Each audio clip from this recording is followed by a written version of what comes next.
Hola, buenas tardes. Bueno, buenas tardes. Nos alegramos de que esté esto tan lleno de gente y que venga mucha gente que no está en la actividad, pero la gente que estaba matriculada en principio en el curso cubrían las plazas y siempre dejamos sitios suficientes para que se puedan sentar otras personas. Pero a veces nos encontramos con un problema en los cursos de formación, que hay mucha gente que no nos confirma que va a venir, que nosotros contamos que no viene, no solo en esta actividad, sino en otras muchas, y que después sí que viene sin confirmar. Entonces nos pasan cosas como esta. En este momento estamos intentando traer sillas de otra aula, pero bueno, esto también tiene la capacidad que tiene, nosotros lo sabemos. Aquí hay 250 personas, hoy hay muchísimas más. Entonces os ruego que disculpéis esta incomodidad. Vamos a intentar, ya os digo, esperar un momento que puedan venir sillas de otras aulas. Ya las están trayendo ahora las compañeras. Si les podéis echar una mano, los que estáis por ahí, iremos un poco más rápido. Y ya os digo, también nos gustaría, bueno, que esta fuese la dinámica, que no fuese la dinámica de las demás sesiones, pero bueno, que estén todas las sesiones así de llenas como están las demás. Gente está saliendo y vamos a empezar en 5 minutos. Yo os digo un par de cosas, que Yoconda está bajando. Este curso hemos tenido que empezar el ciclo de encuentros con autores que organizamos todos los años con bastante antelación de lo que es normal en el ciclo. Siempre sabéis que empezamos a mediados del mes de... Siempre empezamos alrededor del mes, mitad de noviembre.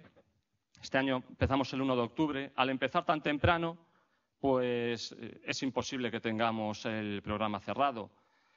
Es imposible porque las gestiones que nosotros realizamos se demoran a veces durante mucho tiempo. Por ejemplo, la gestión que hicimos con Yoconda Belli es una gestión que empezó en el mes de marzo, que en junio estaba pues muy adelantada, pero que hasta septiembre, hasta la primera semana de septiembre, no supimos que iba a poder ser así, que ya iba a estar aquí con nosotros el 1 de octubre. Al empezar tan temprano nos sucede, ya os digo que alguna gente me preguntaba cuál era el programa.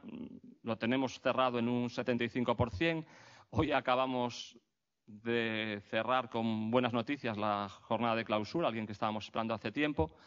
Y nos quedan un par de sesiones por el medio que estamos esperando la confirmación. Por lo tanto, todos los que estáis matriculados y algunos que no estáis, que por correo os avisamos, tendréis noticias a lo largo de este mes de cuándo es la siguiente sesión y del programa completo del ciclo. Sobre todo los que estáis matriculados, os rogamos que miréis el correo periódicamente, por lo menos un par de veces por semana, porque la próxima sesión puede ser la última semana de octubre. ¿De acuerdo? Una persona que ya habíamos contactado con ella, pero que parece que va a venir a presentar un libro, y si las gestiones las hacemos así nos viene mucho mejor. Entonces, mirad el correo, os mandaremos el programa completo y la información sobre la última sesión. Desde que venga Yoconda, también os comento así muy brevemente, que es un tema que me gusta pasar por encima de él muy rápido, que es el tema de la asistencia. Sabéis que puede faltar un 15%, nosotros dejamos 2 faltas. Todo lo que exceda de ahí ahora va en una plataforma de formación que todos conocéis y automáticamente no deja certificar a la persona que asiste. Lo digo para que lo tengáis en cuenta. Hay gente que incluso me ha escrito diciendo que iba a venir solo a alguna sesión y que se daba de baja y dejaba la plaza a algún compañero, pero bueno, que sepáis eso. Y yo creo que nada más. Lo publicamos siempre los encuentros en la página web del centro de formación y... Un segundo, perdonad.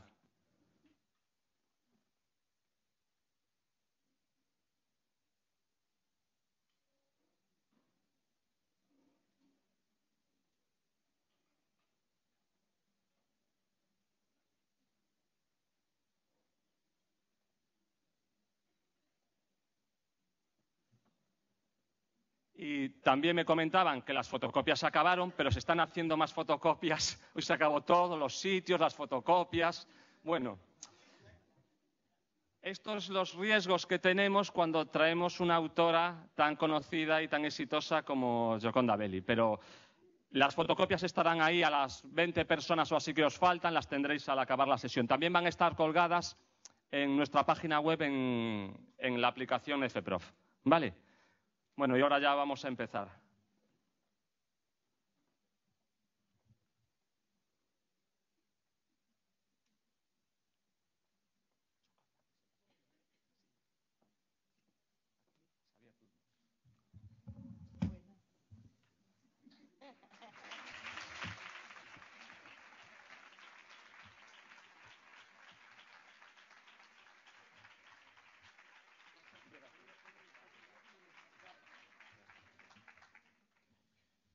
Bueno, buenas tardes a todas y a todos y bienvenidos a esta nueva edición ya son unas cuantas, de a creación literaria e os seus autores encontros con escritores.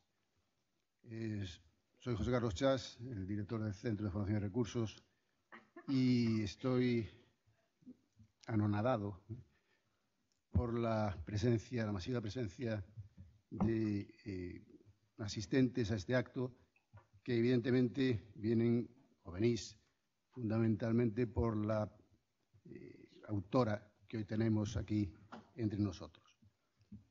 La gran acogida, de todas maneras, que estas jornadas tienen, que estos eventos tienen, tanto por el número de participantes como por las valoraciones que se dan en las encuestas, nos permiten que este Centro de Formación y Recursos pueda mantener, pese a todas las dificultades, esta actividad dentro del Plan Anual de Formación del Profesorado.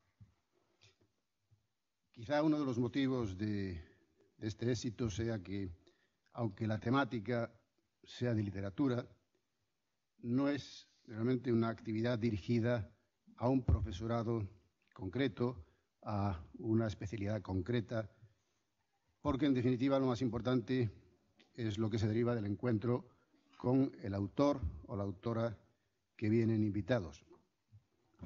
De esta forma realmente adquiere una dimensión personal y vivencial que a todos como individuos nos enriquece. Los encuentros tampoco serían posibles sin el trabajo y el buen hacer de quien está aquí a mi lado, Javier Pintor, coordinador de la actividad y asesor de este centro, y a la inestimable y continua ayuda de otro Javier, en este caso Isabel Seoane, que año tras año, entre los dos, consiguen traer a personalidades relevantes del mundo de las letras. Por supuesto, no quiero olvidarme de las dos partes fundamentales de esta actividad: los autores y autoras que hacen posible que se lleve a cabo y que se prestan a mostrar sus intimidades intelectuales más profundas y que nos motivan a continuar manteniendo. Por supuesto, también a todos vosotros, al profesorado, a quien va dirigida la actividad y que fielmente seguís año tras año viniendo a este evento. Sería fantástico y sería también un objetivo cumplido que fuésemos capaces de transmitir esta pasión por la literatura a nuestro alumnado, que al fin y al cabo es el último receptor de nuestra propia formación. Para terminar, que no quiero alargar esto, que ya se ha ido retrasando bastante, quiero agradecer de forma muy especial a Yocanda Belli su presencia en esta sesión inaugural de estos encuentros, porque sé que no es fácil hacer un hueco en su apretada agenda y porque estoy seguro de que nos aportará más ganas de mantener y aumentar ese placer íntimo y solitario que es la lectura. Muchas gracias y que sea de provecho para todos.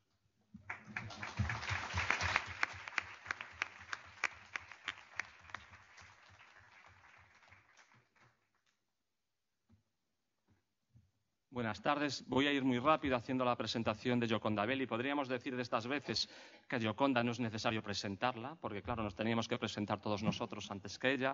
Voy a ir un poco rápido porque ya hemos robado mucho tiempo. Yo sí que quiero agradecer muy rápido al centro de formación, al director que nos sigue permitiendo hacer una actividad que es muy compleja para la estructura que tenemos nosotros, pero que todos los años seguimos con ella adelante, y a Xavier por estar otro año más conmigo. El binomio es indisociable. Quería agradecer estos carteles maravillosos que veis por aquí, estos carteles que son una auténtica joya, son de Asís Ayerbe, que está ahí, amigo, fotógrafo maravilloso, que hoy viene a visitarnos al ciclo. Muchísimas gracias, Asís, por estar aquí. Muchísimas gracias también a Elena Blanco, que está allí, de Seis Barral, a Ana, a Naira, a toda la gente de Seis Barral. ¿Por qué? Porque, bueno, durante muchísimos años es una editorial que está cerca de nosotros, nos ayuda, tiene muchísima complicidad con nuestro ciclo desde hace tiempo, cuando aún no era tan grande como ahora, y nos acompañan y nos ayudan de forma muy sincera. Muchísimas gracias también.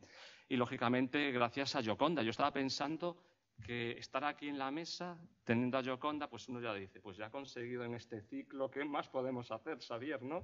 Tenemos aquí a Gioconda a nuestro lado, Xavier y yo hablando de Gioconda muchos años. Yo me habría cruzado algún correo con Gioconda, a ver cuando vienes por España, pero bueno, cuando el correo se cruza también con Elena y todo se hace realidad, pues muchísimas gracias, porque sí que lo que decía José Carlos es verdad, es que Gioconda llega de Managua el domingo, el lunes está en Madrid haciendo ruedas de prensa por la mañana y por la tarde en Casa América. Ayer estuvo en Sevilla, hoy está aquí, mañana está en Barcelona. Le han hecho 4 entrevistas antes de entrar. Yo estaba asustadísimo, dije yo, pero ¿se dormirá en la sesión? ¿Tendrá ánimos para aguantar a tantos profesores deseosos de escuchar sus palabras? Pues nada, muchísimas gracias a Gioconda.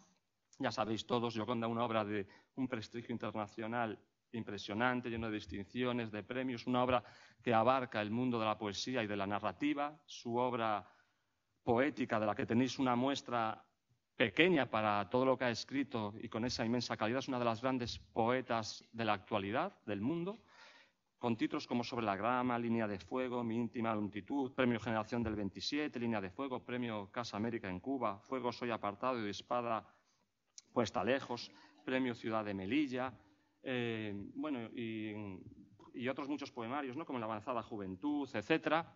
Dan muestra de una poesía muy intimista, muy apegada a la sensualidad, a la mujer, a las emociones, y que hoy comentaremos aquí con ella. Gioconda también ha destacado por ser una opositora al régimen de Somoza, todos lo sabéis. Su biografía recorre todos estos años, más de 20 años de oposición, participando en el Frente Sandinista por la Liberación Nacional. De esta etapa es un libro que tenemos aquí, que si queréis recorrerla, nosotros os aconsejamos que lo visitéis, El país bajo mi piel, Memorias de amor y de guerra.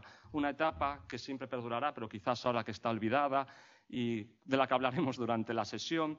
Y una obra narrativa también muy amplia, que en alguna biografía cita que abandona esta vinculación tan estrecha a la política para dedicarse a la narrativa sin abandonar jamás la poesía, con su primer libro La mujer habitada, Premio Ansels, al que le siguen una larga lista de títulos como Sofía de los presagios, El infinito en la palma de la mano, y ahora su más reciente novela, que hemos leído con mucha devoción, mucha atención, disfrutándola mucho Xavier y yo, igual que las otras novelas, que es El intenso calor de la luna. A mí me costaba decir el nombre porque me salían otros nombres, con intenso, color, me salían un título precioso, una novela que lleva menos de una semana en las librerías y que está teniendo una acogida, ahora lo hablaba con Elena, maravillosa. Ya está agotada la primera edición. Por cierto, tenéis ahí fuera, quedan ya poquitos, es la primera edición, después ya son la segunda y las demás. Tenéis más títulos de Gioconda, es una oportunidad impresionante. Ya sabéis que siempre hacemos de agentes también comerciales, y con muchísimas distinciones que comentaremos a lo largo de la sesión. Muchísimas gracias, Gioconda, por estar hoy con nosotros, y gracias a todos vosotros por esta acogida tan masiva del ciclo hoy. Ben, boas tardes. Javier e eu somos Incombustibles da Cultura, e como vos o sodes, mentres vos respondades e haxe a medios, estaremos aquí. Gioconda Belli é unha muller moi luminosa, moi vitalista, unha muller activista, con unha apasionada da vida, unha muller con unha entidade intelectual moi vigorosa que se ve ao longo de toda a obra variada que expuxo Javier, e ten unha vida moi intensa con esa militancia non só no Frente de Liberación Sandinista de Liberación Nacional, sino nun partido do que ela nos poderá contar despois, que se chama Partido de la Izquierda Erótica e que promete cousas interesantes. Gioconda Belli ten unha obra moi extensa e, ademais do memorialismo e outros moitos traballos dispersos, ademais, sobre todo, que destaque na narrativa e na poesía, ou na poesía e na narrativa, porque a verdade é que aos dous xéneros lles dedicou moito. Na narrativa ten xa ese corpus poético extenso de moitas novelas nos que profundiza, entre outros temas esenciais, no da identidade da muller. É un tema moi complexo, moi rico, que abrangue a metade da sociedade, da humanidade, as mulleres. E ademais faino dunha maneira moi orixinal, moi persoal, aportando moito da súa experiencia vivida. Incluso o personaxe, despois podemos falalo, esta última novela, hai unha impronta, hai unha chega realmente flobertiana, en certa maneira.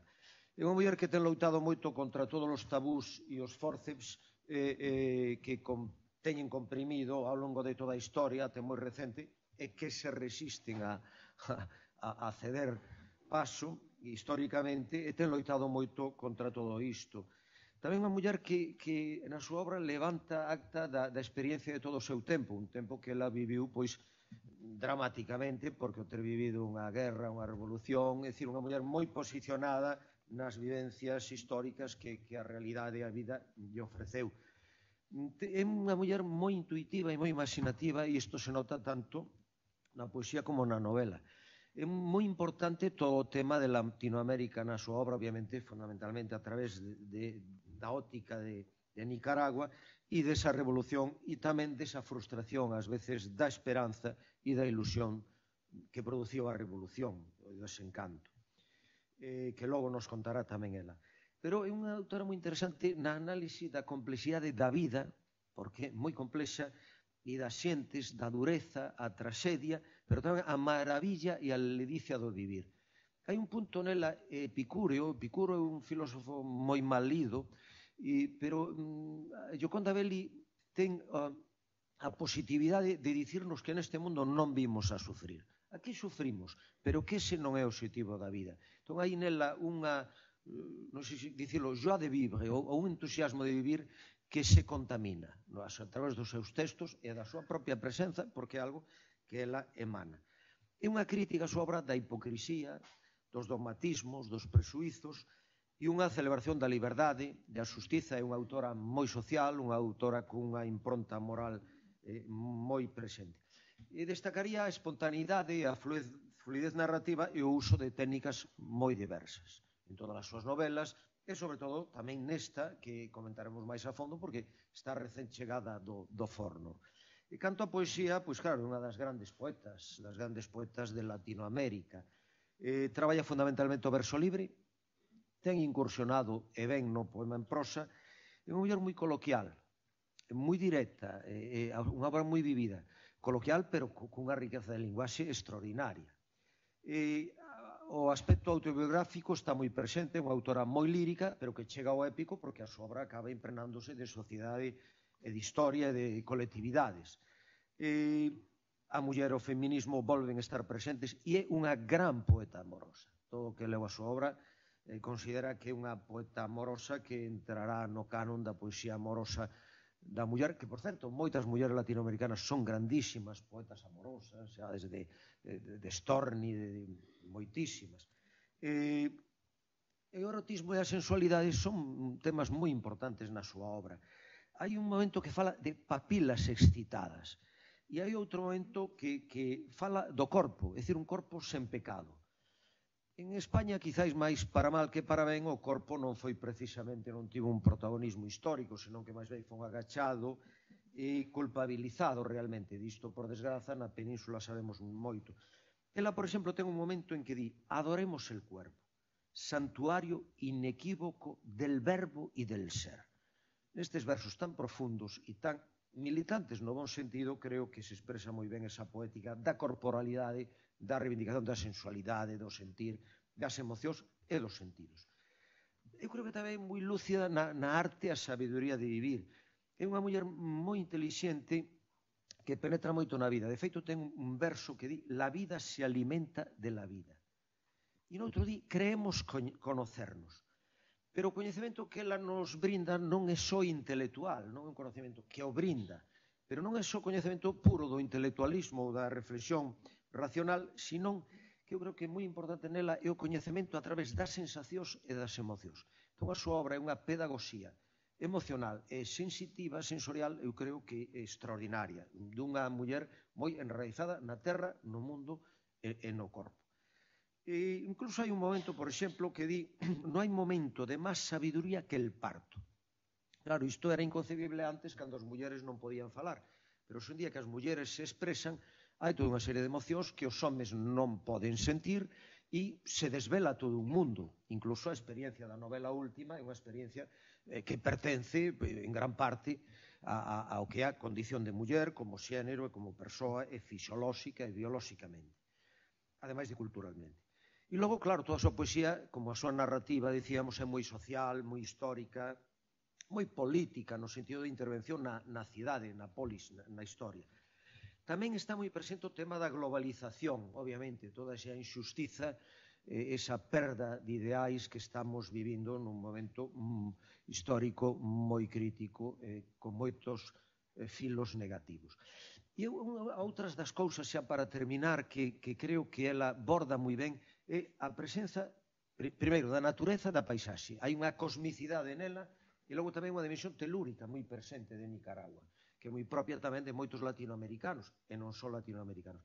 E logo a cotidianidade, que ben capta ao individuo, a maternidade, a vivencia da maternidade, as relacións familiares, sociais, cos fillos, os valores sentimentais, psicolóxicos, morais, é dicir, todo ese tecido capta moi ben.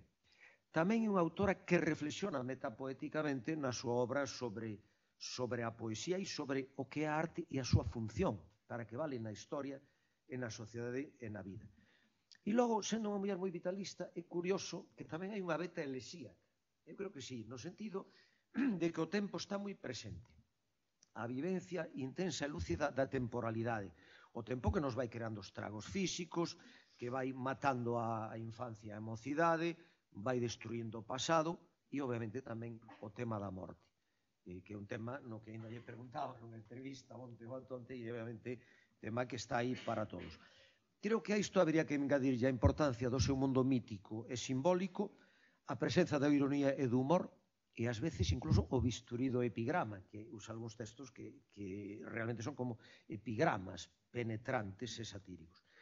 É dicir, que é unha muller moi inquisitiva do ser, da vida e do que acontece na sociedade e que é un espello moi veraz, moi de protagonista da historia, é moi sutil e que nos lo fai transmitir, é como un espello nos lo dá a través da palabra. Entón, agradecerlle a súa presenza aquí, pasarlle a palabra, e que é un grande placer para nós escoitar unha muller dunha envergadura intelectual e creativa tan vigorosa, e agradecerlle a xenerosidade que viñese ao noso Finisterre galaico. Moitas grazas.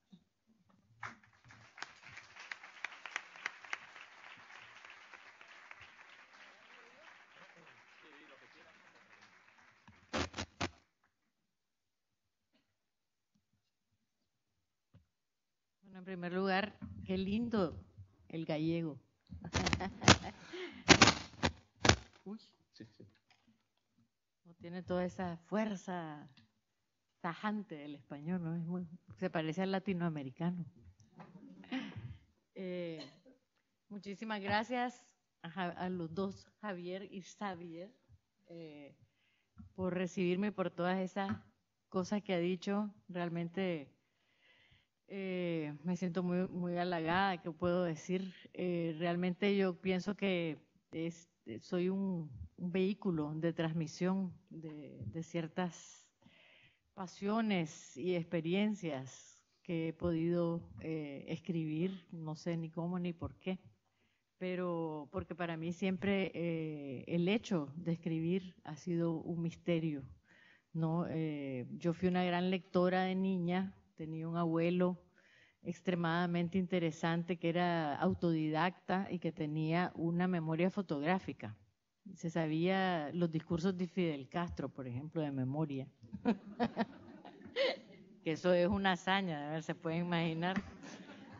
Y se sabía el discurso de Salomón de la Selva cuando murió, de Azarías Hachapalé cuando murió Rubén Darío, que dijo el elogio a la hora del entierro.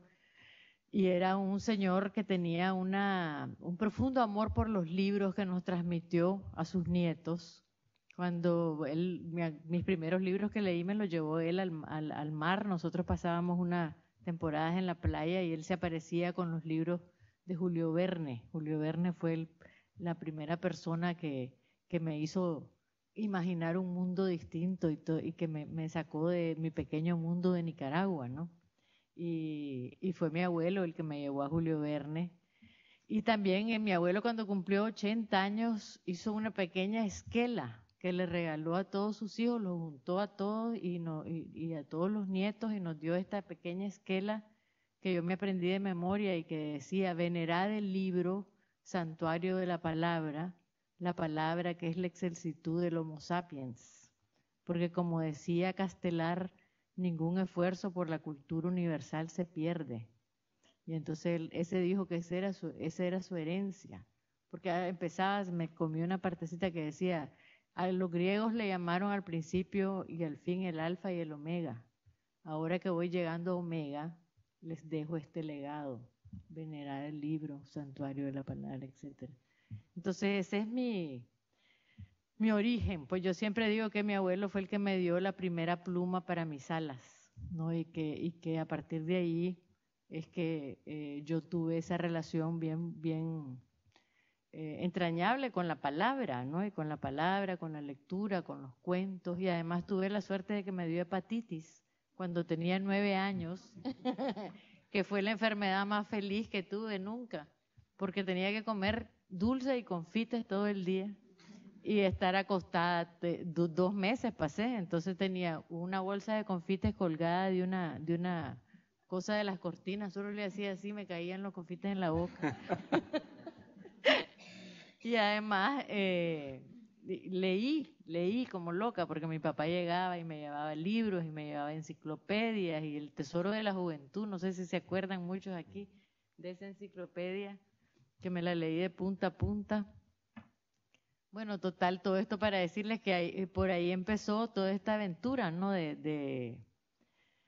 De empezar a escribir, que no realmente no sucedió cuando era niña. Yo empecé a escribir como a los 20 años, ya nunca pensé que iba a ser escritora. Cuando estaba pequeña y cuando pensaba que iba a ser, yo quería ser médico o arqueóloga. Esas eran mis dos profesiones.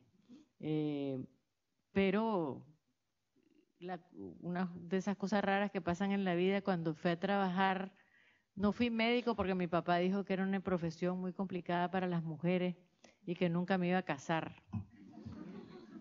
Y por supuesto que yo me quería casar, entonces no fui médico porque no quería arriesgarme. Entonces estudié publicidad y periodismo y acabé trabajando en una agencia de publicidad, que es parte de mi pasado vergonzoso que tengo. Pero en esta agencia de publicidad, el primer salario que me pagaron, me acuerdo cuando me estaban dando el sobre con el primer salario, entró un señor con una máquina de escribir eléctrica viejita a venderla. Era una máquina de escribir eléctrica. Entonces yo, en ese tiempo la máquina eléctrica era una cosa bien importante. Bien. Y yo compré con mi primer salario, yo le dije, yo se la compro. Y nunca había, o sea, no pensaba que le iba a ocupar más que para escribir cartas. Y después, cuando empecé a escribir poesía, y por supuesto la máquina eléctrica fue muy importante. Y siempre he escrito a máquina, como que siento que la velocidad de mis pensamientos, con la que el vano, las palabras, no podría dejarla simplemente a la mano, aunque he escrito a mano también, pero fundamentalmente a máquina. Entonces por ahí es que me he hecho.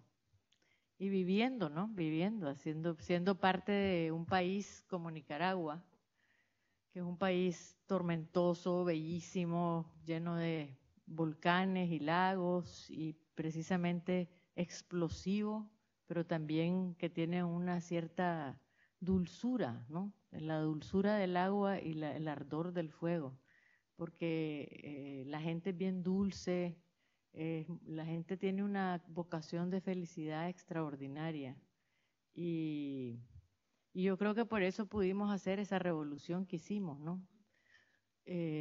No somos del tango, ¿no?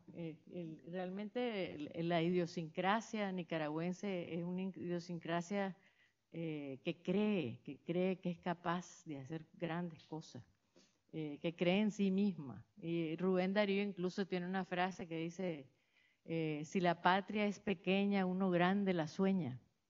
Y es verdad, nosotros soñamos nuestra patria muy grande y creo que llegamos a ser, en cierto momento de la historia, llegamos a vivir la ilusión de ser un gran país, de ser un pequeño David enfrentándose a Goliat, ¿no? A los Estados Unidos, y de dar un ejemplo, pues, de resistencia y de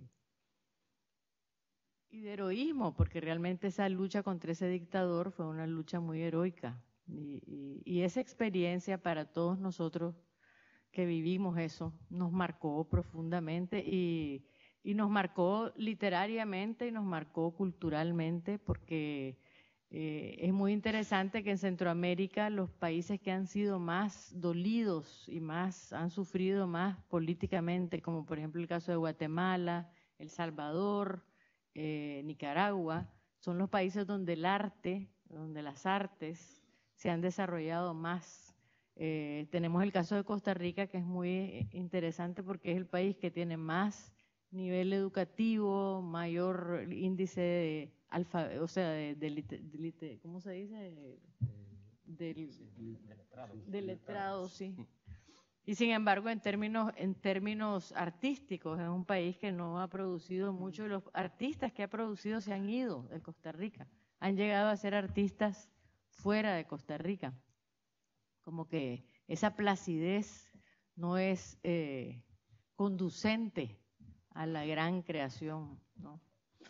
Entonces yo les agradezco que estén hoy aquí, vamos a platicar de todas las preguntas que me quieran hacer. Pues, estos dos señores. Sí. No, pues bueno, yo estaba pensando, vamos, siguiendo un poco el orden cronológico que tenemos ahí en el material que os repartimos, queríamos hablar contigo del intenso calor de la luna. Lo primero, el título de la novela, y yo estaba pensando que cuánto impregna la vida de las personas, de los escritores, la novela, porque aquí también, primero te pregunto por el título, pero después también te quería preguntar, el personaje de Emma, también estabas hablando de tu vida, es una médico frustrada, ¿no? También, sí. ¿Cuánto habrá de ti ahí? No una imposición del padre en la novela, sino del marido. Entonces, bueno, ahora para hablar de estas dos cosas, ¿no? De cómo impregna la vida de uno la literatura y del título, de ese título tan maravilloso de la novela. Bueno, Doris Lessing decía que toda novela es autobiográfica. Esa novela no es totalmente autobiográfica, pero hay muchas cosas de Emma que sí, por supuesto. En cierta manera, Emma nace a partir de mi propia experiencia de llegar a un momento de la vida en que llegué de repente, como llegamos a esos momentos de la vida, y recuerdo que estaba simplemente pensando en mi casa, yo una tarde, y viendo el paisaje y pensando, aquí estoy, ya tengo 60 años y me siento súper bien, me siento vital, me siento guapa, me siento sexy. ¿Y qué pasó con todo lo que me dijeron que iba a pasar? No pasó nada, ¿no? Y tanto miedo y tanta cosa que ¿me entendés? Todo estos augurios que le dicen a uno como mujer, y dije, yo tengo que contar esto, yo tengo que contar, bueno, hacer una especie de conjuro, ¿no? Contra esta idea de que las mujeres cuando llegamos a cierta edad nos convertimos en brujas, ¿no? Entonces, esa fue el impulso que me empecé a escribir la novela con un tono muy, muy juguetón al principio.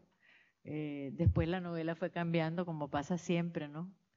Me encanta la que mejor ha escrito esta cosa de cómo surge esto de las novelas, es siento yo, la Virginia Woolf, cuando dice que ella ve, cuando empieza a ver una novela, es como una isla envuelta en la niebla, ¿no?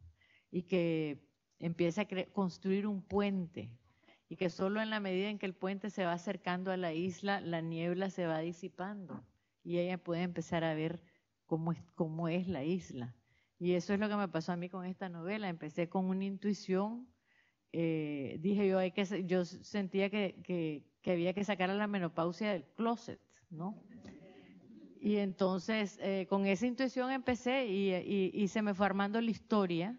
Me gustaba la idea de esta mujer, me gustaba la idea de hablar después de la revolución, o sea, cómo es la mentalidad, cómo no han cambiado muchísimas cosas en Nicaragua, cómo se volvieron a establecer las relaciones de clase, por ejemplo.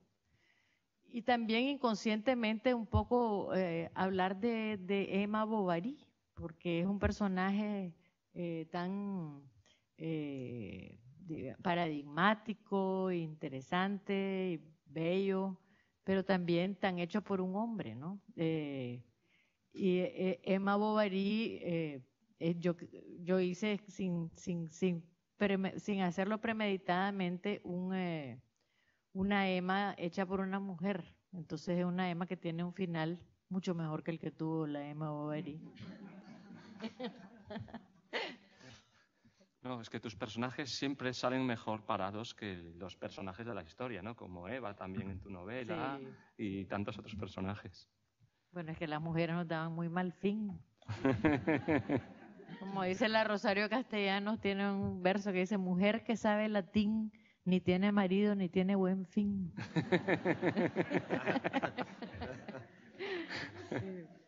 Sí.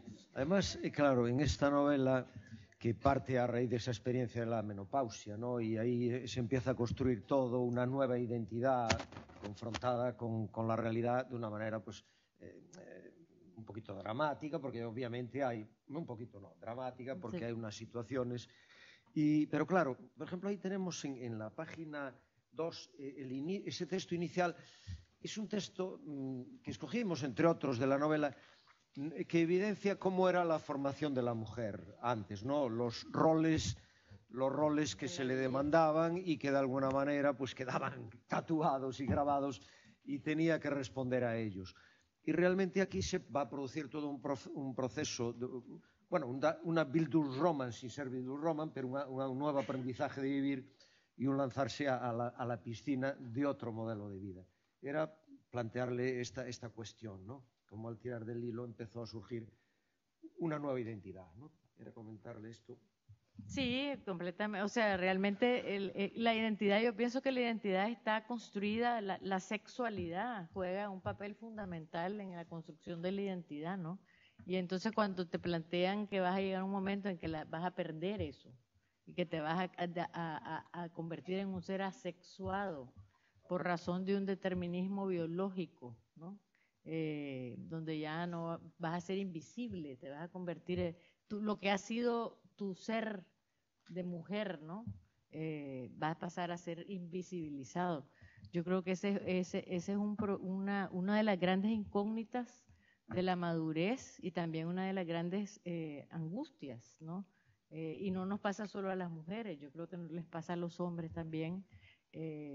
¿Cómo nos encontramos una razón de ser más allá de la sexualidad, más allá de la reproducción, más allá de todas esas fuerzas biológicas que durante tanto tiempo nos van empujando hacia adelante? ¿Y cómo la encontramos en un mundo en que ya la vida se está prolongando mucho más allá? O sea, científicamente nosotros actualmente vivimos en promedio 34 años más que nuestros tatarabuelos. Y sin embargo la sociedad no se ha, digamos, mentalizado para aceptar ese hecho, ¿no?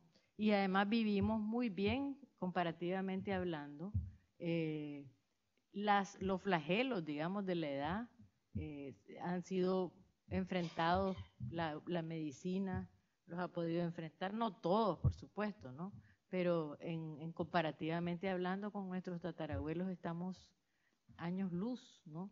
Entonces, esa identidad, ¿cómo la reconstruimos para tener vidas que realmente aprovechen y gocen y tengan esa parte de la vida, que es la parte después de ese rol, ¿no?, biológico, cómo lo vivimos, cómo nos reprogramamos para seguir siendo vitales, atractivas, atractivos y todo lo demás, ¿no? Y que sigamos teniendo muchas juventudes después de la juventud, porque la juventud se desperdicia, esa es la verdad. Entonces, ¿cómo hacer para tener esa actitud gozosa, vital? Porque más bien yo creo que todo el discurso social es un discurso sumamente negativo, ¿no? Entonces... Sí, es que además en la novela se nota precisamente como un desmantelamiento de tabús. Por un lado, el de la menopausia y lo que implica, y se analiza muy abiertamente, muy claramente y con mucha profundidad, que incluso hay momentos en que, sin ser novela de tesis, en algún momento hay un tono, en muy pocos momentos, pero como ensayista, es decir, que en ese sentido hay un análisis y además... Pues claro, el desmontaje de todos estos tabús y en el sentido como también de un ritual de purificación, porque hay un momento en que se genera como un rito que me parece que quema las compresas, los tampones, ¿no? Sí. Era plantearle esta cuestión de ritualización y de destrucción de un pasado y generación de un... Era plantearle esta cuestión. Un ritual de pasaje. A mí me gustaría leer un poema. Muy bien.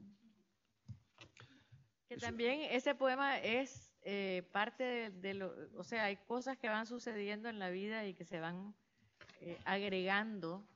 Por ejemplo, mi último libro de poemas se llama En la avanzada juventud. Y yo decía, yo soy una mujer en avanzado estado de juventud. Entonces, todo eso, y este poema también estaba por ahí. Sí, mira, si lo queréis seguir gráficamente, además de oído, está en la página 7. ¿Vale? Tú tienes unas copias que no tenemos los demás. Tengo una copia antigua, perdón. Bueno, para que veáis que estamos a vuestro mismo nivel, a mí hemos cambiado. Está en la página 6. Pero no, mejor no lo vean. Para que sea sorpresa. Bueno, así es sorpresa. Menopausia. Hasta ahora las mujeres del mundo la han sobrevivido. ¿Sería por estoicismo o porque nadie les concediera entonces el derecho a quejarse que nuestras abuelas llegaron a la vejez mustias de cuerpo pero fuertes de alma? En cambio ahora se escriben tratados y desde los 30 empieza el sufrimiento, el presentimiento de la catástrofe.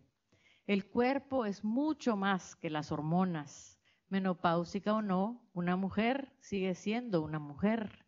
Mucho más que una fábrica de humores o de óvulos. Perder la regla no es perder la medida, ni las facultades. No es para meterse cual caracol en una concha y echarse a morir. Si hay depresión, no será nada nuevo. Cada sangre menstrual ha traído sus lágrimas y su dosis irracional de rabia. No hay pues ninguna razón para sentirse devaluada.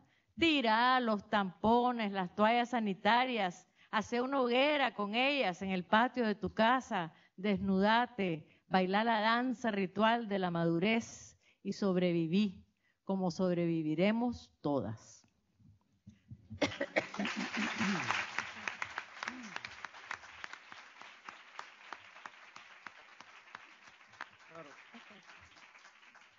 Este poema es muy paradigmático realmente de esos espacios nuevos que emergen con la incorporación de la mujer a la creación ya sin trabas y sin represiones a que fue sometida históricamente. Entonces quería plantearle esta cuestión, ¿no? Es decir, cómo la la mitad de la humanidad realmente pues ha vivido con sus emociones, sus sensaciones y su mundo intelectivo realmente secuestrada. Era plantearle esta cuestión para ver su opinión. Biológicos, ¿no? Porque la menstruación como Paracelso decía que producía una toxina que se llamaba la menotoxina y que bueno, agriaba el vino, las mujeres ponían el vino rancio, secaban los campos, las encerraban en los tiempos bíblicos, las metían en una tienda roja y las declaraban inmundas con esa palabra tan horrible.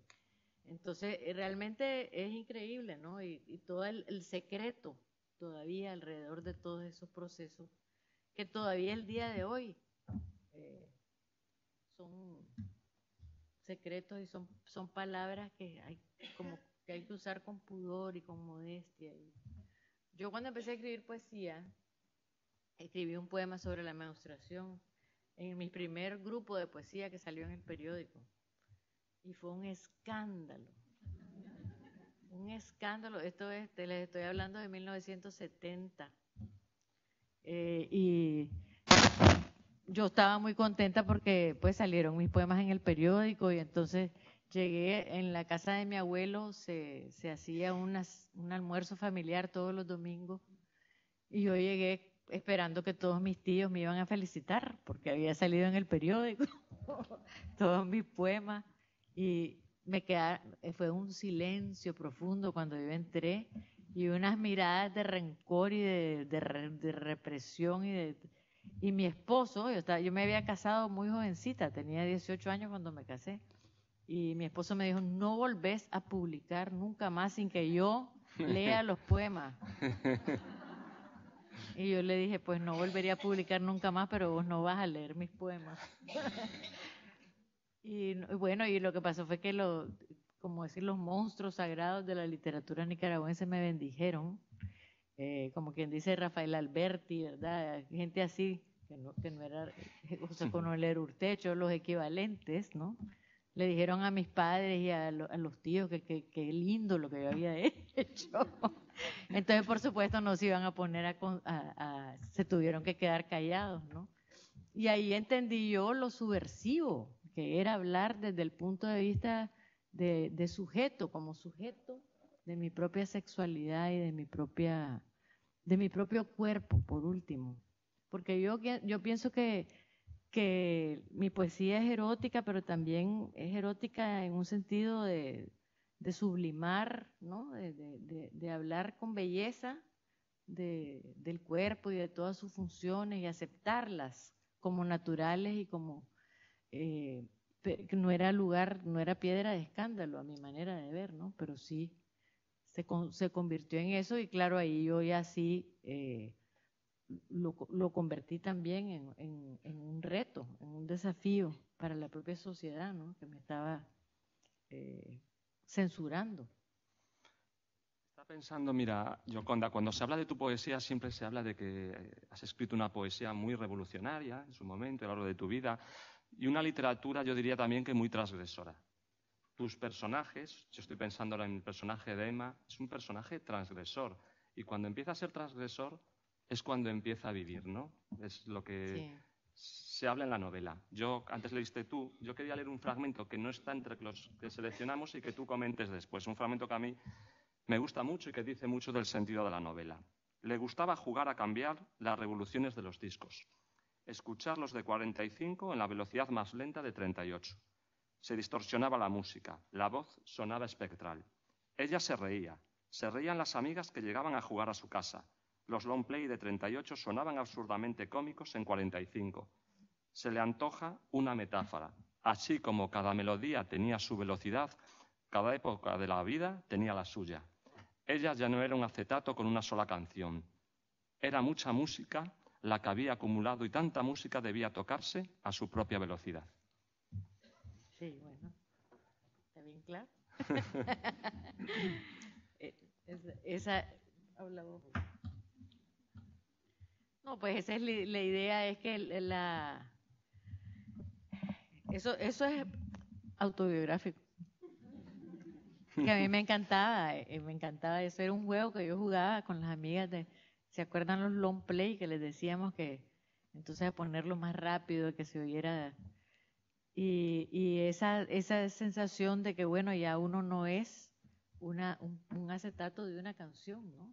Y que ya tenés tu tiempo y tu manera de ser y que ya te tenés que poner a una revolución diferente, a más lenta, porque tenés más cosas que decir, ¿no? Es como también hay una cosa que dice que Emma ahí, que plantea el papel en blanco, ¿no? Que uno ya no es uno no es como cuando es joven, que todo te van a escribir sobre el papel, que ahora ya sos como un manuscrito, ya tenés tu propia historia escrita, ¿no? Y esa es una riqueza, ella lo ve como una riqueza. Claro, la novela también problematiza toda una situación, porque no es una novela de solo vitalidad y alegría, sino que también es cómo ella va sintiéndose al ir rompiendo con todo ese, digamos, aparente burbuja perfecta en la que vive, que no es nada perfecta,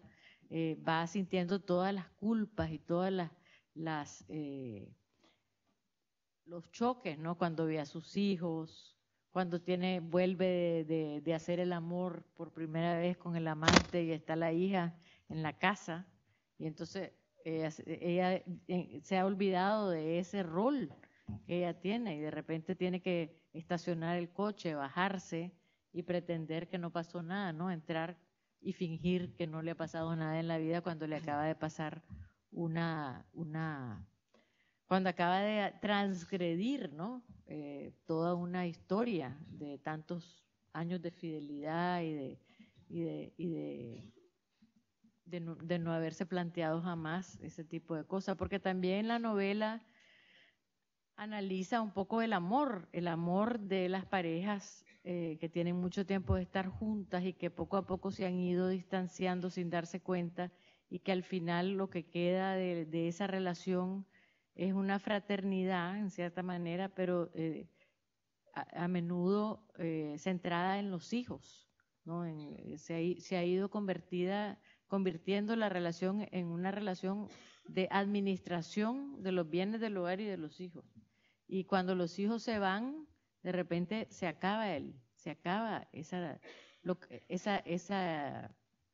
ese pegamento, ese hilo conductor que mantenía a esa pareja unida.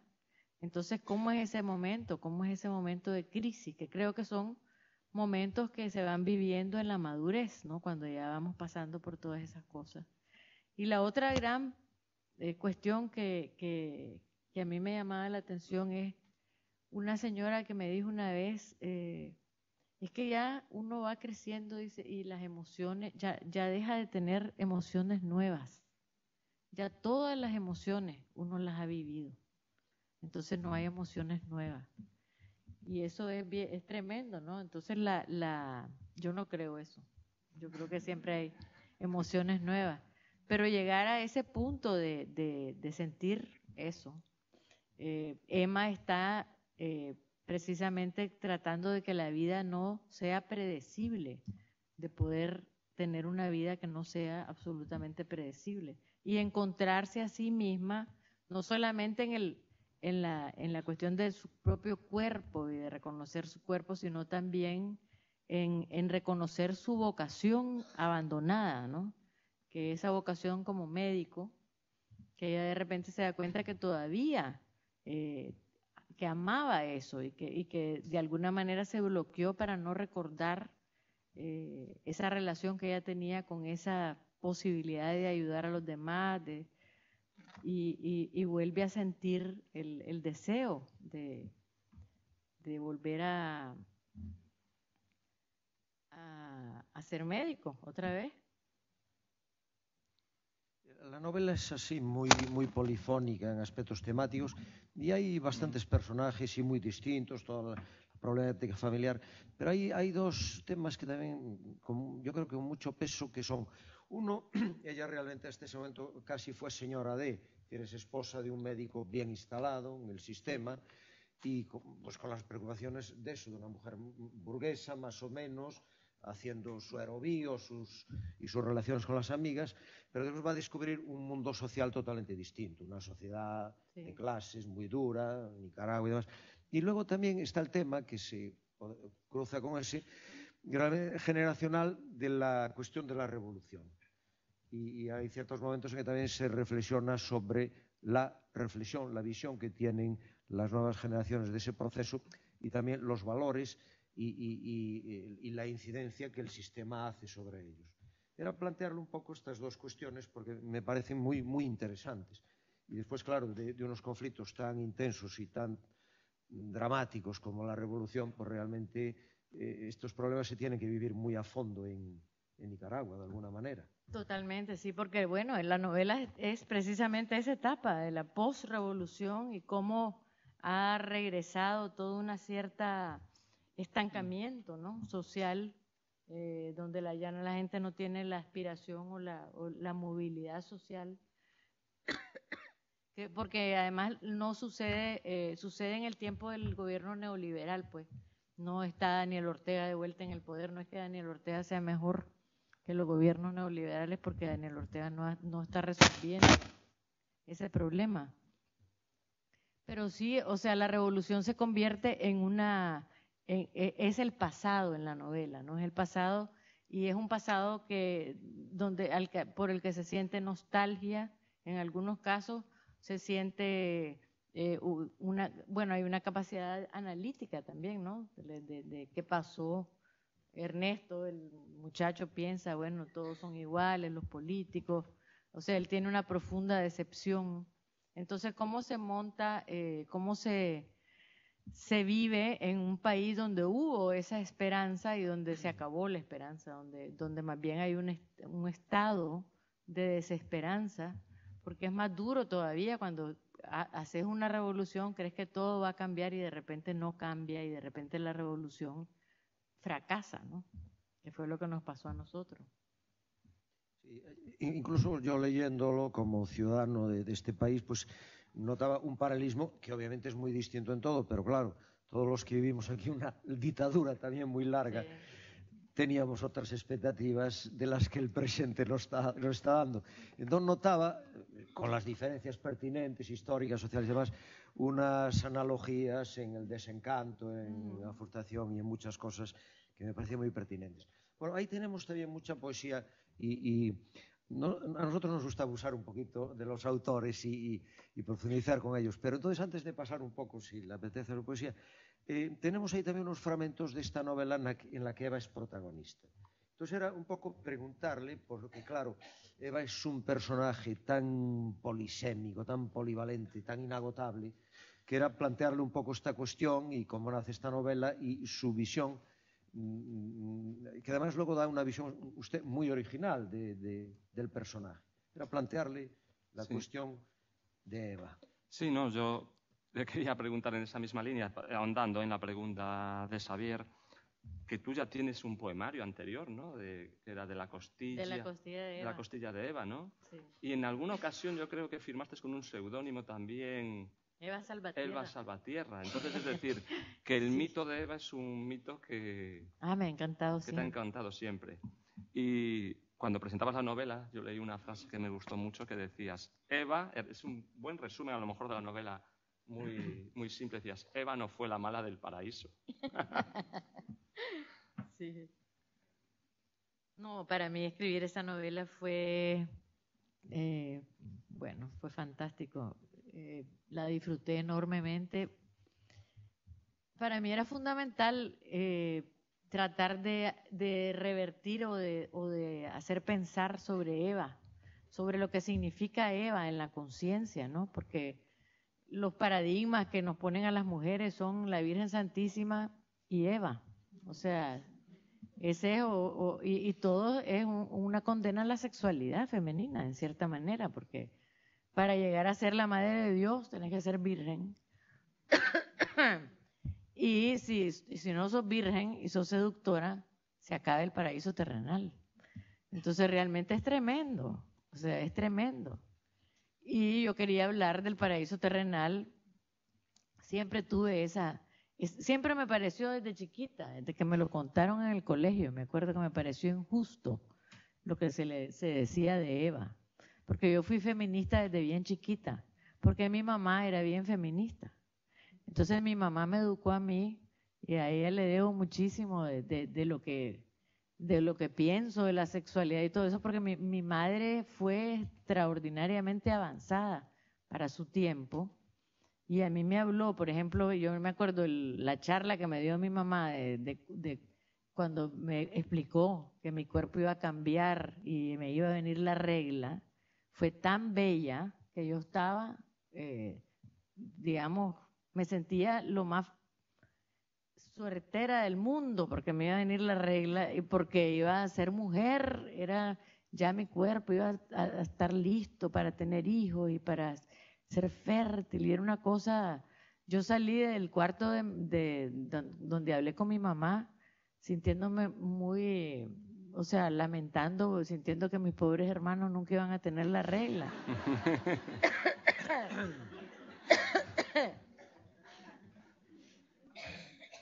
De lo que se iban a perder. Entonces, Eva, por eso, desde entonces, porque yo tenía ese tipo de educación, me parecía que era un personaje malversado, ¿no? Entonces, de pura casualidad, estoy en una biblioteca un día en la casa de mi suegro y veo un estante donde estaba una colección de libros religiosos, de historia de las religiones, y de la India, de la China, era toda una colección como de 14 volúmenes, y al final había uno de los volúmenes decía libros secretos, y por supuesto ese fue el que agarré. Y entre los libros secretos aparece ya ni me acuerdo cómo era que se llamaba, pero era el libro de Adán, ¿no? Y era un libro del siglo VII, un apócrifo, de los muchos apócrifos que no fueron incorporados dentro de la Biblia. Y era fascinante porque hablaba de lo que les había pasado a Adán y Eva después que los echan del paraíso, que era algo que yo jamás había considerado, ¿verdad? Y yo no soy religiosa, no, eso no fue, pero como historia, la idea de que, por ejemplo, ahí decía que no habían comido por días después porque tenían miedo de meterse nada en la boca, porque si comían otra fruta les podía pasar algo peor que los echaran del paraíso, ¿no? Y tenían miedo y no sabían comer, no sabían nada, porque habían sido realmente concebidos como ángeles, como personas inmortales que iban a vivir en el paraíso. Entonces uno empieza a desenredar ese hilo y vas teniendo no solamente revelaciones filosóficas, ¿no? Sino también a nivel humano, de empezar a pensar, bueno, ¿cómo habrá hecho esta pareja? Que los echan de un hotel de 5 estrellas, al día siguiente están, ¿no? en el hostil, en la tierra hostil del principio del mundo. Pero también como poeta, una de las cosas que a mí me cuesta es no pasarme de poeta cuando estoy escribiendo novelas, porque la novela es novela y la poesía es poesía. Pero esta novela me dio la oportunidad de realmente usar la poesía, porque la tentación y la posibilidad de describir el mundo por primera vez, o sea, de describir lo que iban viendo, lo que iban sintiendo, ¿no? Todas las sensaciones, los miedos, eso se prestaba y se prestó pues a un lenguaje muy poético, que fue también lo que me motivó a escribir el libro. Y realmente yo me sentí Eva en ese libro y pude entrar dentro de lo que supuse, ¿no? La mentalidad de ella, pero también me ayudó hice una investigación bastante exhaustiva con unas cosas que se llaman midrazas, que son ya me dio... No es un fruto prohibido, ¿no? Sí, es mentol. No, pero está bien. Eso me pasa por andar fumando cigarrillo electrónico. Bueno, la cosa es que las midrasas son unos bellísimos textos escritos por los rabinos en que analizan la Torah y analizan línea por línea y todas las posibles explicaciones de por qué se dice una cosa de un modo o de otro y qué quería decir, y si el fruto, por ejemplo, del paraíso era la manzana o era otra cosa, y ellos llegan a la conclusión de que no era jamás la manzana, sino que era el higo o la uva, porque era si el paraíso estaba entre el Tigris y el Éufrates, era otra geografía, ¿no? Y que cómo entra la muerte al mundo, o sea, también que Eva tiene una pareja de gemelos que son, porque si no se hubiera tenido que Caín y Abel habrían tenido que copular con su madre, ¿no? Entonces la manera en que lo resuelven en este apócrifo sale que Eva tiene una pareja de gemelos, de gemelas, después de Caín y Abel, y se suponía que las gemelas iban a cruzar entre Caín se iba a, ¿cómo era? Caín, sí, con la gemela de Abel y Abel Sí, con claro. eran la pareja de gemelos, cada uno tenía su gemela. Y no se podían cruzar con la gemela de cada uno, sino que se tenían que cruzar con la gemela del otro. Pero Caín se enamora de su propia gemela y por eso mata a Abel, que tiene Claro. mucho más sentido que la explicación. Es cierto. Claro, es ¿no? que estaba pensando que es todo transgresora, Gioconda. El fruto prohibido es el higo. El paraíso es Irak. Paraíso es Irak. Y Caín mata a Abel no por envidia, sino por amor. Es el Por tema así del es. amor, que claro que está tan presente en tu literatura, en tu poesía y en los libros. ¿Podemos leer un fragmento de este libro? Así dejamos un pequeño descanso a Gioconda, que está de este magnífico libro que es El infinito en la palma de la mano, que fue premio Biblioteca Breva aquí en España, y que hemos hecho un salto temporal, la verdad, porque hemos pasado del intenso calor de la luna, que es su novela recién aparecida, al infinito en la palma de la mano. En el medio hay otra novela que es El país de las mujeres, también una bella sátira que hemos de un mundo gobernado por mujeres. Pero en la página 3 hay un texto que dice: fue la necesidad de sacarse la congoja lo que la llevó un día de tantos a inventar una forma para poder mirarla y ponerla fuera de ella. Desde entonces, hasta estar triste, le pareció que tenía su razón de ser. Se percató de que con los tizones calcinados y ennegrecidos de la hoguera podía trazar líneas negras sobre las paredes de la cueva. Empezó tanteando el efecto sobre una de las paredes más lisas. Las torpes rayas del principio fueron haciéndose más fluidas con el paso de los días. Mientras pintaba en la pared imágenes de su memoria, el brazo se le llenaba de un fluido cálido y ella se entusiasmaba. La mano perdía la timidez y volaba trazando figuras con el carbón. Conoció entonces una felicidad distinta e inexplicable que tuvo la cualidad de hacer que se sintiera menos sola. Cuanto estaba oculto dentro de ella salió a acompañarla. Luego retrató otras figuras. Así apareció el venado avistado entre los árboles y el bisonte magnífico inclinando la testuz. Con el polvillo rojo de las rocas hizo el sol, dibujó el contorno de las riberas del río, las piedras de sus márgenes, y fue como si el rumor del agua sonara en sus oídos. También imaginó a Adán en sus exploraciones. Lo hizo surgir alto y monumental, más grande y fuerte que cualquier animal con el que pudiera toparse. Lo dibujó atravesando paisajes amables, durmiendo al abrigo de rocas, sin que nada lo amenazara, segura de que la realidad encontraría la manera de parecerse a sus dibujos. Bien. Entonces, antes de pasar a la poesía, yo no sé si le apetece comentar algo de este libro que también pusimos ahí un fragmento, que es el de Memorias, El país bajo mi piel, Memorias de amor y guerra, que es también un subtítulo muy hermoso, que es su experiencia, digamos, cuando la revolución y toda esta acción es por sí. Le apetece comentarnos algo de esta vivencia, porque es un libro muy, muy recomendable.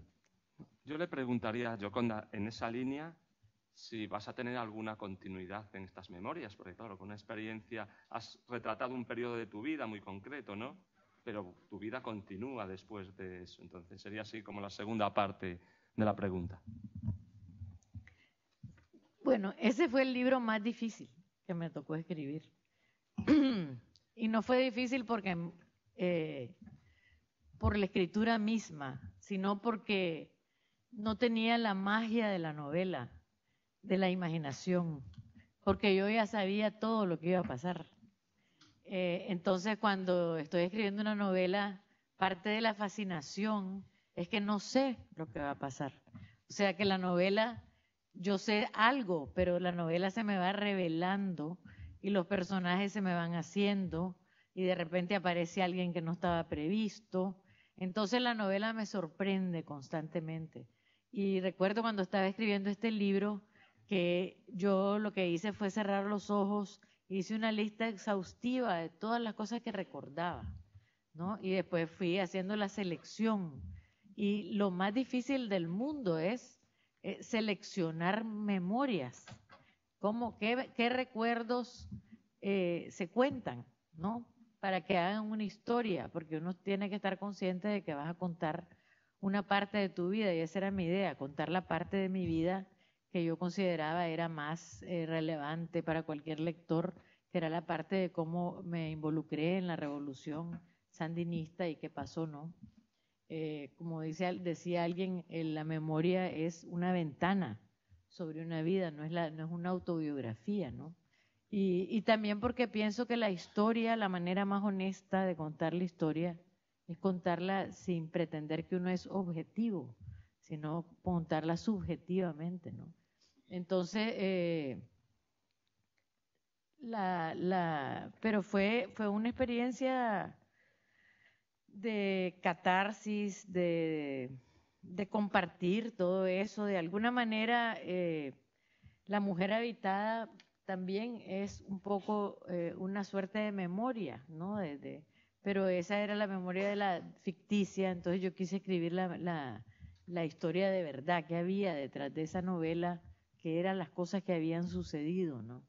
Y fue bien importante para mí haber escrito ese libro. Hice toda como una mea culpa también, ¿no? Muy pequeña, por cierto, porque una de las cosas que no hemos hecho en la revolución, o que no hicimos, fue hacer esa lo que han hecho, lo que hicieron en Sudáfrica, por ejemplo, de los paneles de la verdad y las comisiones de la verdad y todo eso. En Nicaragua no lo hicimos, entonces yo también me interesaba poder hablar un poco de qué había pasado, ¿no? ¿Qué pasó? Y cómo se vivió desde el punto de vista de quienes formamos parte y quienes vimos morir a tanta gente, porque hay una responsabilidad sobre todo con los muertos. Cuando uno está en un proceso revolucionario, yo tuve en la célula donde yo estaba, éramos 10 y quedamos vivos 2. O sea que a mí se me murió amigos entrañables, de un día para otro se morían, o sea, era una cosa terrible y de cierta manera eso también era importante hablarlo y contarlo.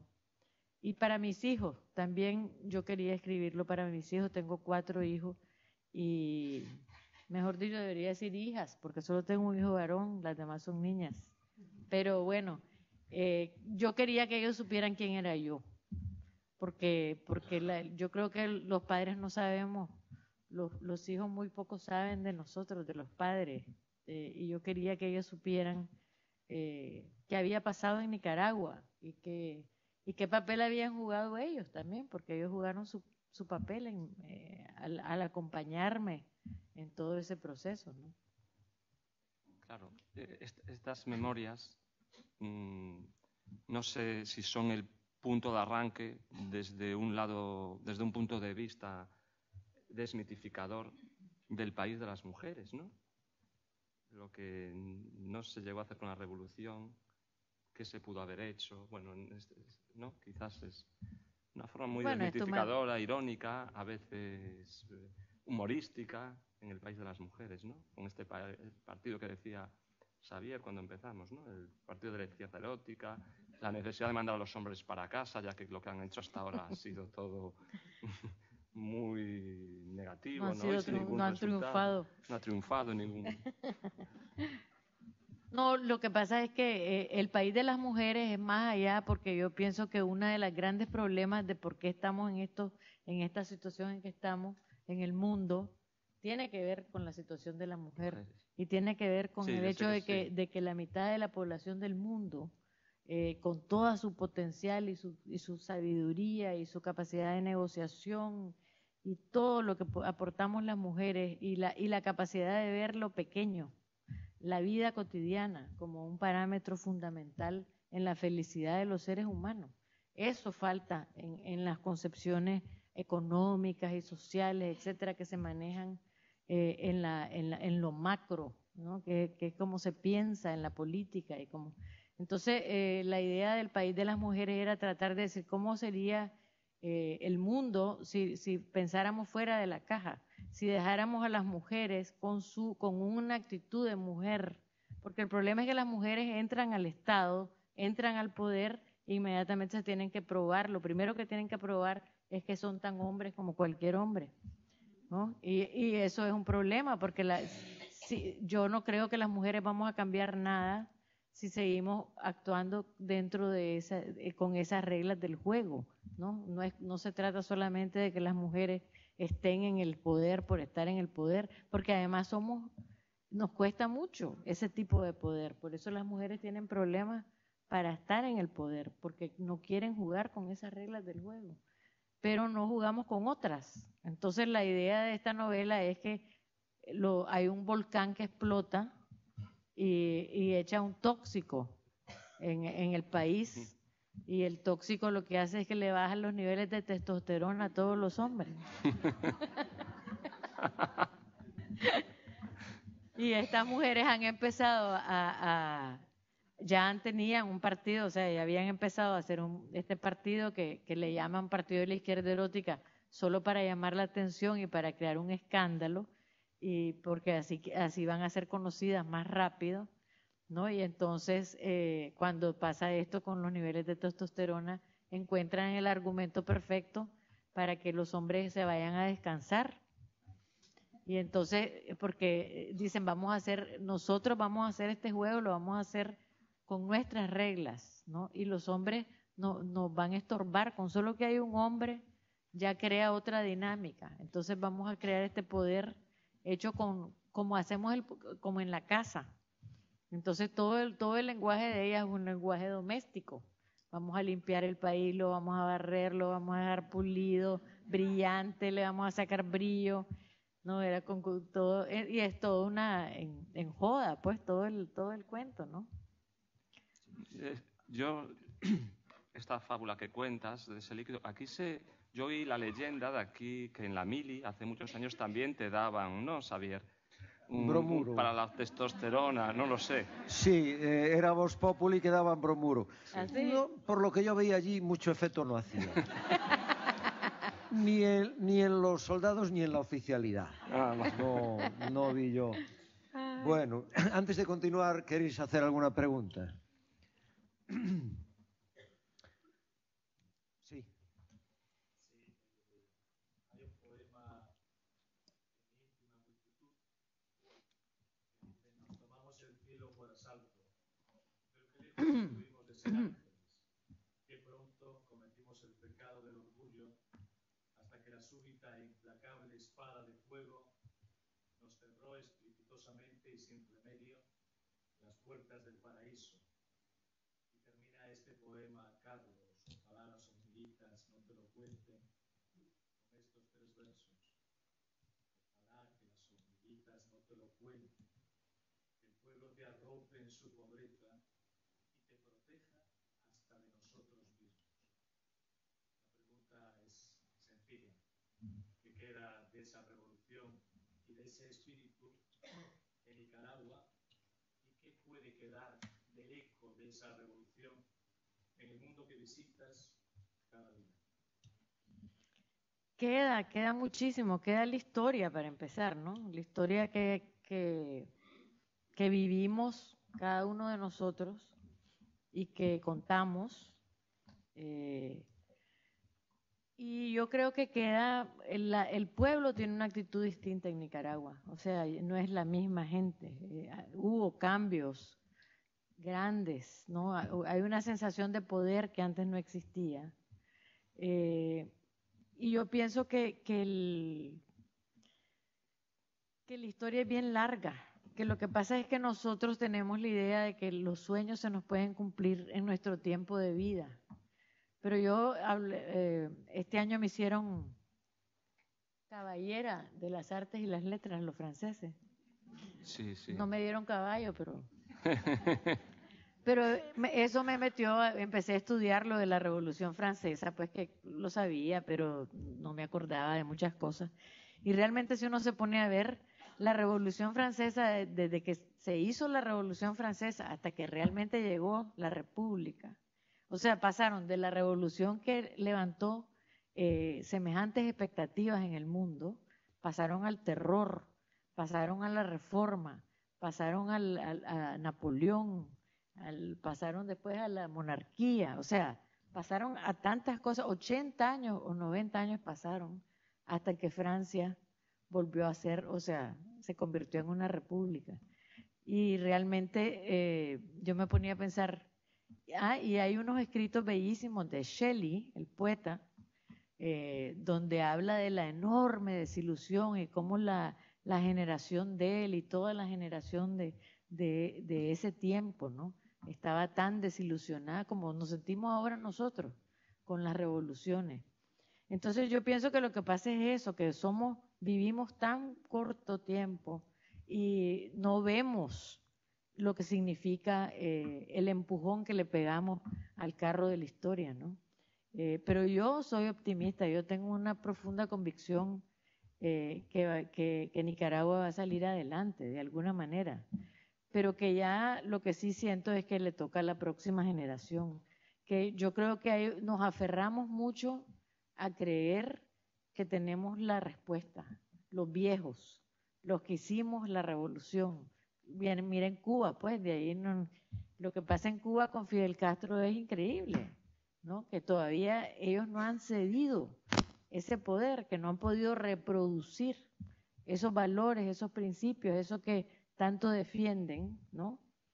No ha servido, a mi manera de ver, la mayor prueba de que ideológicamente ha sido una cosa fallida en cierta manera, es que no han podido tener gente joven que tome el rumbo y lo transforme, ¿no? Y lo haga, le meta otra sangre, ¿no? Que se convierten en guardianes de una idea que ellos tuvieron, ¿no? Y eso yo creo que en Nicaragua no va a pasar, espero. Pero yo soy optimista, pues, pero uno tiene que trabajar. Yo pienso que uno tiene que trabajar todos los días por el futuro, pero no sabiendo que no lo va a ver. Es la verdad. Sí, ¿alguna pregunta más?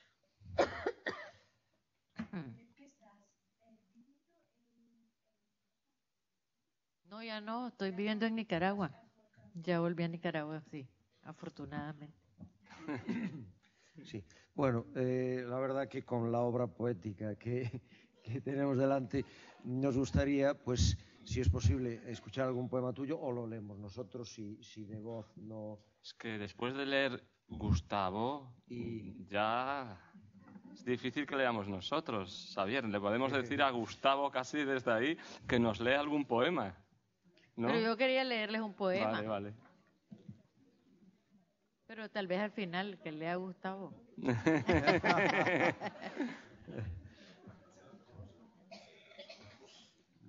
Bueno, esa es otra cosa de Nicaragua que es muy linda, que es el amor por la poesía. Ese país es impresionante, el amor por la poesía, porque creo que el único héroe que tuvimos fue Rubén Darío, ¿no? Y entonces nos sentimos orgullosísimos de Rubén Darío, y ser poeta en Nicaragua es una distinción enorme, es un estatus respetadísimo por toda la población.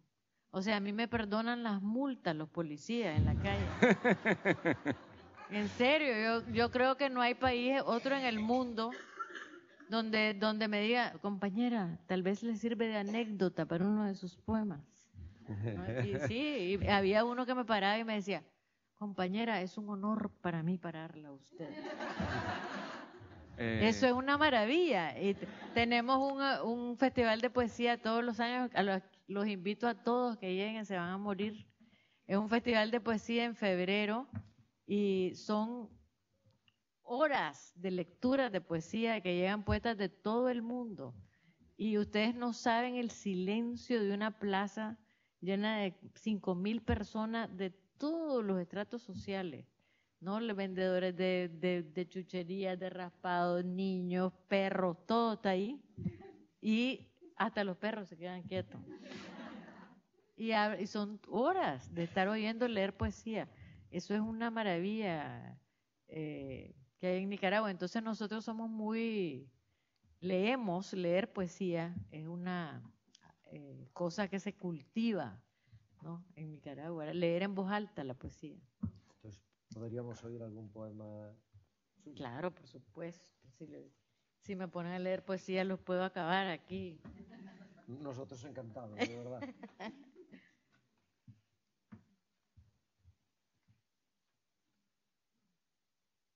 ¿Qué quieren que les lea? Porque... Es que son todos tan...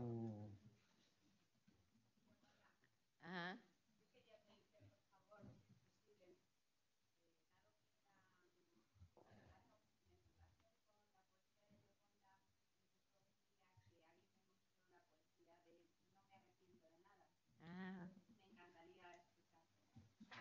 Ay, pero no la tengo aquí. Sí. Sí, la tenemos nosotros, seguro. Estaba en apogeo. En apogeo estará. Con el último.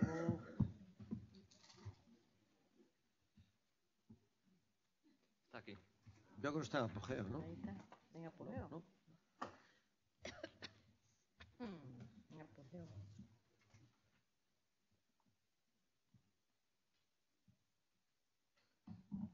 No me arrepiento de nada.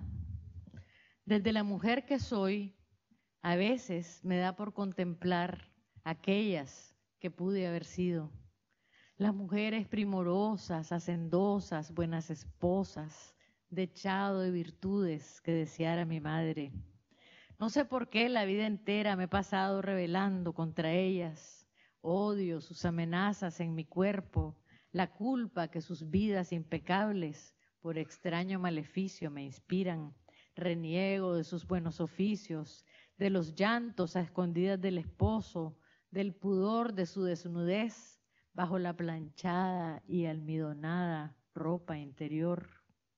Estas mujeres, sin embargo, me miran desde el interior de los espejos, levantan su dedo acusador y a veces cedo a sus miradas de reproche y quiero ganarme la aceptación universal, ser la niña buena, la mujer decente, la yoconda irreprochable, sacarme 10 en conducta con el partido, el Estado, las amistades, mi familia, mis hijos y todos los demás seres que abundantes pueblan este mundo nuestro. En esta contradicción inevitable entre lo que debió haber sido y lo que es, he librado numerosas batallas mortales, batallas a mordiscos de ellas contra mí, ellas habitando en mí, queriendo ser yo misma, transgrediendo maternos mandamientos, desgarro adolorida y a trompicones a las mujeres internas que desde la infancia me retuercen los ojos porque no quepo en el molde perfecto de sus sueños, porque me atrevo a ser esta loca, falible, tierna y vulnerable que se enamora como alma en pena de causas justas, hombres hermosos y palabras juguetonas, porque de adulta me atreví a vivir la niñez vedada e hice el amor sobre escritorios en horas de oficina y rompí lazos inviolables y me atreví a gozar el cuerpo sano y sinuoso con que los genes de todos mis ancestros me dotaron. No culpo a nadie, más bien les agradezco los dones. No me arrepiento de nada, como dijo Edith Piaf. pero en los pozos oscuros en que me hundo, cuando en las mañanas, nomás abrir los ojos, siento las lágrimas pujando, veo a esas otras mujeres esperando en el vestíbulo, blandiendo condenas contra mi felicidad. Impertérritas, niñas buenas, me circundan y danzan sus canciones infantiles contra mí, contra esta mujer hecha y derecha, plena, esta mujer de pechos en pecho y caderas anchas que por mi madre y contra ella me gusta ser.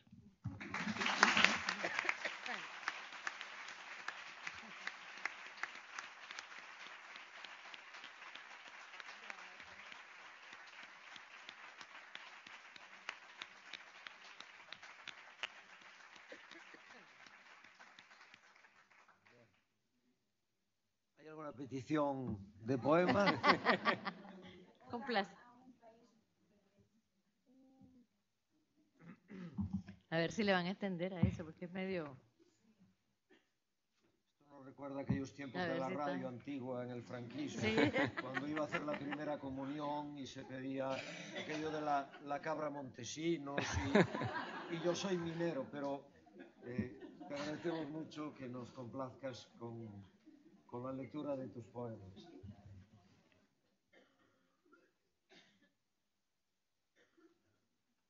Pero mejor les voy a leer uno para que se rían un poquito. Y además en honor a todos los hombres que están aquí, para que vean que los queremos también. Hay muy poquitos. Pero... Y está muy callado. Bueno, los poquitos que hay. Se llama Receta de Varón. Esta es una parafraseando a Vinicius de Moraes, que nos dejó su receta de mujer. Vinicius de Moraes tiene un poema lindísimo que se llama Receta de Mujer y que empieza diciendo: que las feas me perdonen, pero la belleza es esencial. Entonces yo digo, no importa si no es hermoso. La fealdad en el hombre puede despertar ciertos atávicos instintos femeninos, pero es esencial que el pecho sea acogedor y que los brazos ofrezcan la promesa de abrazos apretados y tiernos. Bello en el cuerpo o no es cuestión de gustos. Personalmente los prefiero tapizados, con espacios de sombras oscuras, suaves al tacto y capaces de llenar el olfato con el olor del día a flor de piel. La cintura que se defina, por favor, que no le sobre ni le falte, que no acuse el descuido del dueño más que en ciertas épocas permisibles, donde unas libritas de más son solo testimonio de amables libaciones. Las manos son definitivas. Deben saber sostener la cabeza de la mujer con el celo con que el marinero le escatima al viento la única lámpara de aceite en medio de la tormenta. Ser ágiles como pájaros o cabras de monte, capaces de la forja del hierro, la lágrima y de esculpir los intrincados artesonados del placer. Las piernas también son importantes, pero les perdonamos las torceduras, lo tosco, las imperfecciones, si al encontrarnos con la boca vemos una sonrisa en la que poder confiar y unos ojos que nos aseguren la mañana. La espalda masculina debe ser extensa, como una pradera por donde puedan pasearse los búfalos y los heliotropos, y es fundamental que en las caderas se alcen dos colinas inequívocas, sólidas, que se nos queden prendidas a la memoria cuando el hombre se vuelva para marcharse, alejándose en la noche. La voz que resuene con vibraciones de bajo, pero que sepa modular la tensa y dulce melancolía del acordeón, lamentando el fin de la luna en la ventana. El hombre, al fin, ese mítico animal que reinventa siglo tras siglo las quimeras que pueblan las obsesiones femeninas, habrá de conservar, perdida la absoluta hegemonía, todas aquellas cosas calantes, fuertes, acogedoras, que a pesar de todos los pesares, lo mantienen sólidamente anclado en el profundo, incansable mar de las hembras.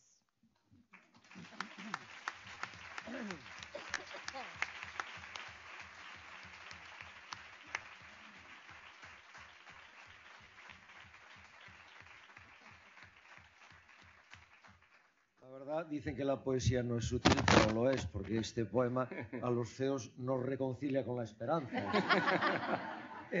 Bueno, a ver, ¿alguna petición? Pues yo también tenía alguna petición, la verdad. Sí, ¿Tenéis alguna? A ver. Bueno, Aquí, claro. Xavier. Usa tu derecho. ¿Cuál?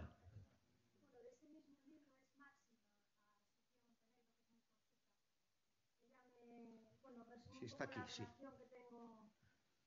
Un epigrama breve. Sí, espera, que está comentando Roche.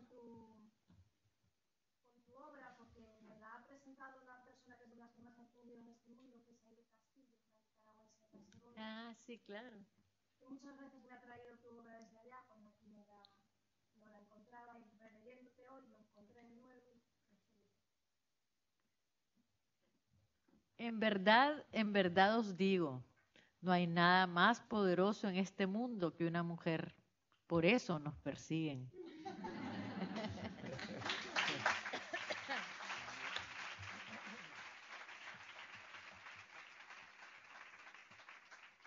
A ver, algo más. Tu poesía es una poesía muy rica en el plano sensorial. Entonces, yo, si no tuviese inconveniente, pediría un poema muy apetitoso, que hay muchos, ¿no? Porque hay el de chocolate, hay el del helado, pero pediría el de amor de frutas, que son extraordinarios muchos poemas, pero este me parece un poema encantador. En mi folio está en el 7, pero... Amor de frutas. Sí, está en el 7. Ese me tocó leerlo en una iglesia una vez en Alemania. Sí. ¿Y qué reacción No, hubo? todos los alemanes, los pastores son fantásticos, son bien liberados. Bueno, son diferentísimos porque no tienen celibato ni nada. Amor de frutas. Déjame que esparza manzanas en tu sexo, néctares de mango, carne de fresas. Tu cuerpo son todas las frutas. Te abrazo y corren las mandarinas. Te beso y todas las uvas sueltan el vino oculto de su corazón sobre mi boca. Mi lengua siente en tus brazos el zumo dulce de las naranjas y en tus piernas el pomegranate esconde sus semillas incitantes. Déjame que coseche los frutos de agua que surten en tus poros, que sudan en tus poros.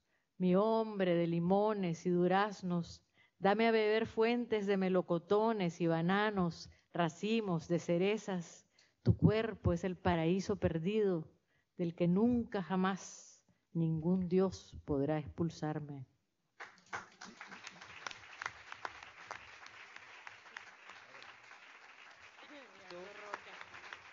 Es un poema que nos remonta a la sensualidad y la libertad del cantar de los cantares, realmente. Bueno. Pero yo quería leer uno más, porque vamos a terminar, Sí, ¿verdad? sí. Porque este poema no es de las cosas bellas que nos pasan a las mujeres, es un poema más reflexivo, pero creo que es un poema que yo considero que habla de cosas muy importantes y que lo quería compartir con ustedes. A ver si no me da ronquera. Se llama 8 de marzo. Obviamente lo escribí para un 8 de marzo, ¿no? Amanece con pelo largo el día curvo de las mujeres. Qué poco es un solo día, hermanas. Qué poco para que el mundo acumule flores frente a nuestras casas.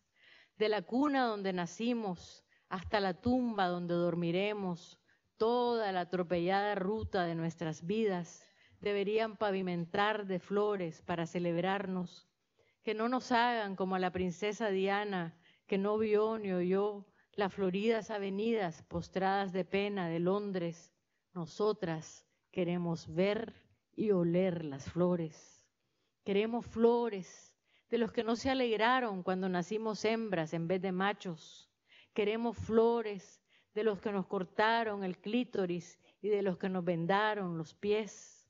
Queremos flores de quienes no nos mandaron al colegio para que cuidáramos a los hermanos y ayudáramos en la cocina.